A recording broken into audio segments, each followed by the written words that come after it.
Hello everyone, welcome to my channel Kickstart Privacy. In today's video, I'm going to talk about the rights of data subjects. As a privacy professional, understanding data subject access requests is crucial. These arise from the rights granted to individuals under various data protection laws such as the GDPR, CCPA, and other regulations around the world. You need to also understand the scope of the rights, the response time.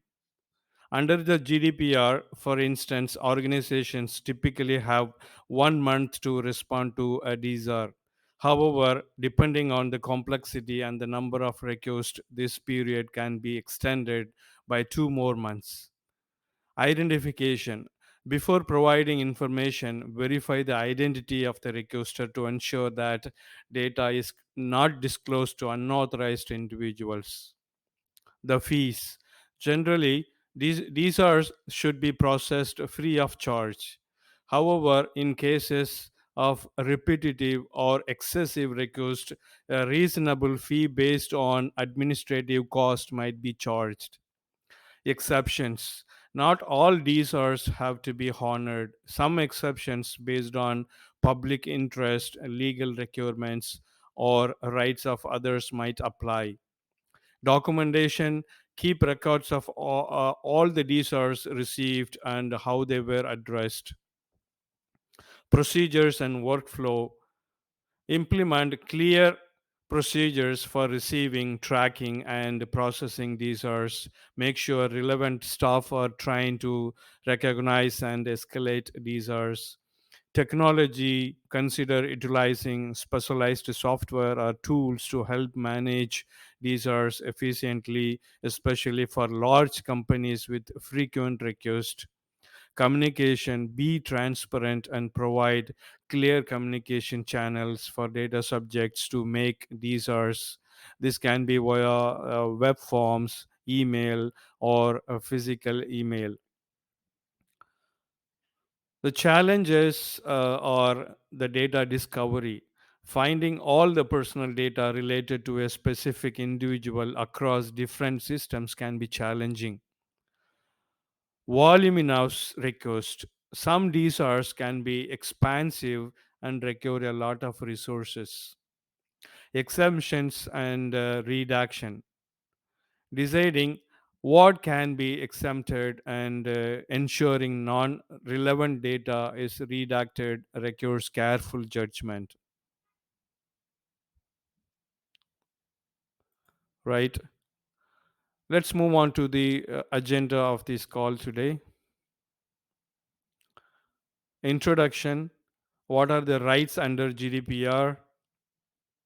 Limitation of rights under certain circumstances, that means exceptions or restrictions, and finally the conclusion. Introduction. In today's data driven era, the importance of individual rights concerning personal information has risen to the forefront. The GDPR was introduced as a response to growing concerns over data privacy, granting individuals, often referred to as data subjects, distinct rights concerning their data. These rights ensure transparency, control, and security in a rapidly evolving digital landscape. Next,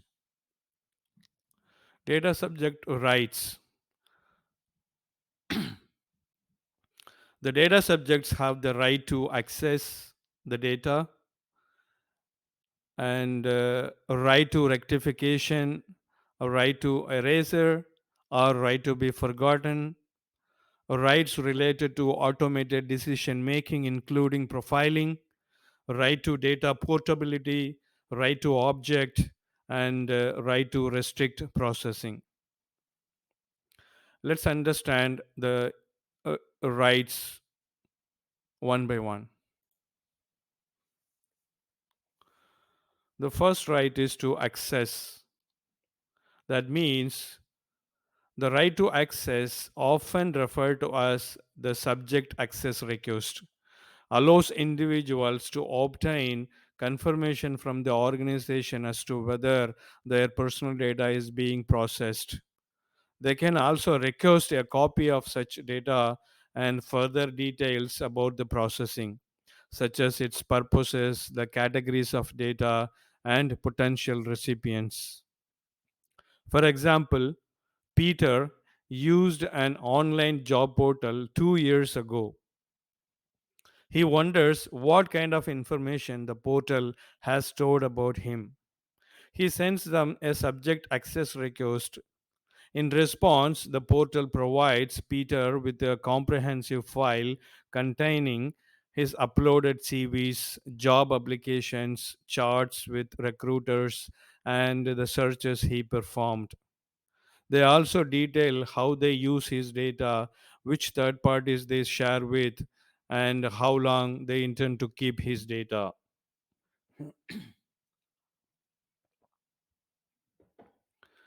Next, right to rectification.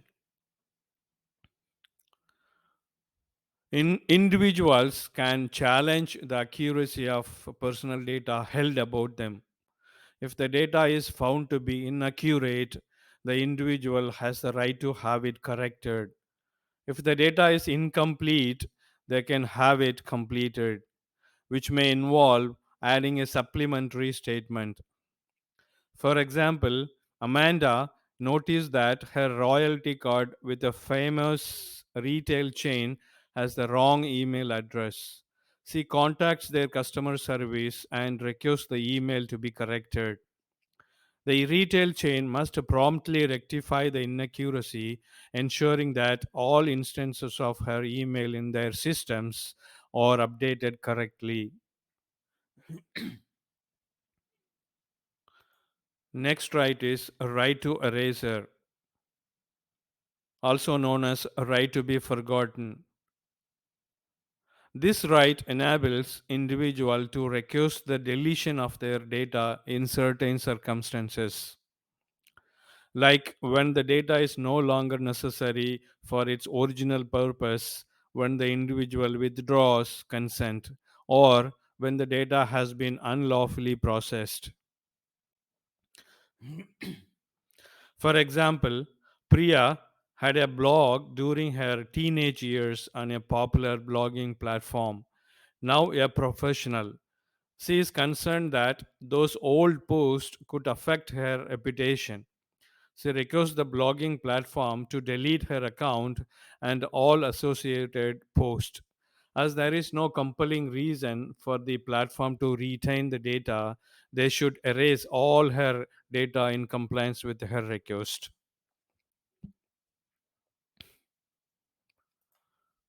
Next right to data portability.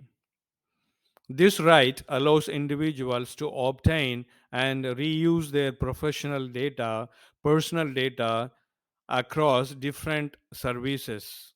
It allows them to move, copy, or transfer data easily from one system to another in a safe and secure manner. For example, Rohan has been using a cloud based photo storage service for years. He finds a better deal with another provider and decides to switch. Using his right to data portability, he requests the current provider to transfer all his photos and albums directly to the new service. The provider must facilitate this in a structured, commonly used, and machine readable format. Next right is to object. Individuals have the right to object to the processing of their data for specific purposes, including direct marketing, research, or statistics. For example, Grace has been receiving marketing emails from a brand she bought from once. She is not interested in their products anymore and exercises her right to object to her data being used for marketing purposes. The company must immediately stop sending her promotional emails. Next right is to the restriction of processing. The right to restriction of processing allows individuals to limit or restrict the processing of their personal data under certain circumstances. This means that an organization can store the data but cannot further process or use it without the individual's consent for or for specific legal reasons. For example, John, a customer of an online retailer, wants to exercise his right to restriction of processing. He contacts the retailer and requests that they restrict the processing of his personal data while he resolves an ongoing dispute regarding a purchase. The retailer can comply with John's request by ensuring that his personal data is only stored and not used for any other purposes until the dispute is resolved.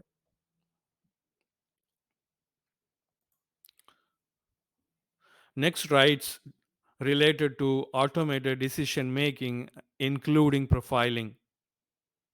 Individuals have the right not to be subject to a decision based solely on automated processing, including profiling, which produces significant effects on them.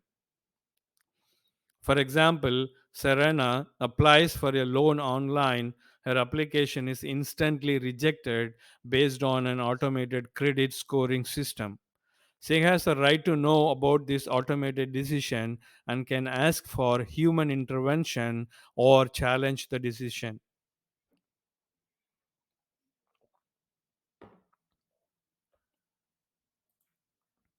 In summary, each of these rights plays a critical role in ensuring data protection and privacy for individuals under the GDPR.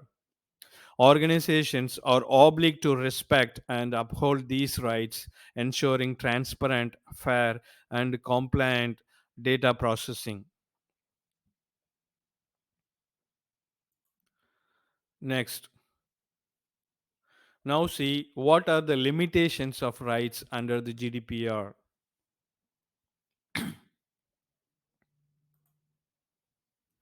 Many of the data subject rights under the GDPR can be limited or refused in specific circumstances. Here is a breakdown of some of the rights and the circumstances under which they may not be processed.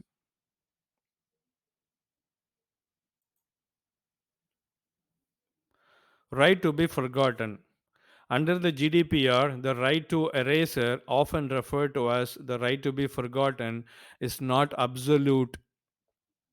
This means that there are certain situations where an organization can refuse to delete an individual's data even if a request for eraser has been made. The first one is compliance with legal obligations. Organizations can retain data if processing is necessary for compliance with a legal obligation. For example, some financial or health records might be required to be kept for a specific number of years under national laws. The second one is establishment, exercise, or defense of legal claims. If personal data is necessary for the establishment, exercise, or defense of legal claims, it can be retained. This means that if the data is relevant to an ongoing legal dispute, the organization can refuse to delete it. The third one is archiving, research, and statistics. Personal data that is required for scientific or historical research purposes or statistical purposes can be retained if deleting the data would likely render impossible or seriously impair the objectives of the processing. The fourth one is public health. In the domain of public health, There might be circumstances where data needs to be retained, especially in the interest of ensuring high standards of healthcare and medications, or for protecting against serious cross border threats to health. Next, other rights as well. In the case of right to access, data subjects have the right to know whether their personal data is being processed, where, where and for what purpose. However, this right can be limited if the request is manifestly unfounded or excessive. There are repetitive requests from the same individuals. In the case of right to rectification, individuals have the right to have inaccurate personal data corrected. But this might be limited if the rectification request conflict with the statutory obligations. Next, in the case of data portability, this right allows data subjects to receive the personal data concerning them in a structured, commonly used machine readable format and to transmit it to another controller. But this may not apply where the processing is necessary for the performance of a task carried out in the public interest or in the exercise of official authority vested in the controller. And in the case of right to object, as previously mentioned, explained, individuals have the right to object to the processing of their personal data under certain circumstances. But the organization can continue processing if they can demonstrate compelling legitimate grounds for the processing which override the individual's interest, rights, and freedom of the individuals, or for the establishment, exercise, or defense of legal claims. Next, in the case of right to restriction of processing, individuals can request the restriction or suppression of their personal data, but this is not absolute and only applies in specific circumstances. For example, if the data controller needs to process the data for the establishment, exercise, or defense of legal claims, or to protect the rights of another person. Finally, the automated individual decision making and profiling. Individual have the right not to be subject to a decision when it is based on automated processing, including profiling, and it produces a legal effect concerning them or significantly affects them. But exceptions might include when the decision making is necessary for entering into or performing a contract authorized by the EU or member state law or based on the individual's explicit consent. In summary, it is important to note that the ability to limit or refuse the processing of these rights depends on the specific circumstances of each situation. Organizations must have clear and valid reasons for any refusal and must inform the individual of the reasons for the refusal and their right to challenge this decision and lodge a complaint with the supervisory authority. As always, organization should consult legal counsel to ensure full compliance with the GDPR and other relevant regulations. The conclusion: the rights given to individuals by the GDPR play a vital role in today's world where our personal information is often shared online. These rights highlight the importance of looking after people's data and making sure it is treated with respect.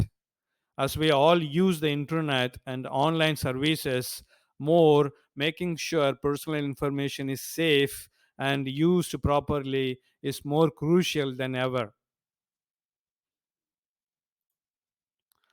Thank you for watching. Please subscribe and stay tuned for more interesting topics in data privacy and protection. Bye bye.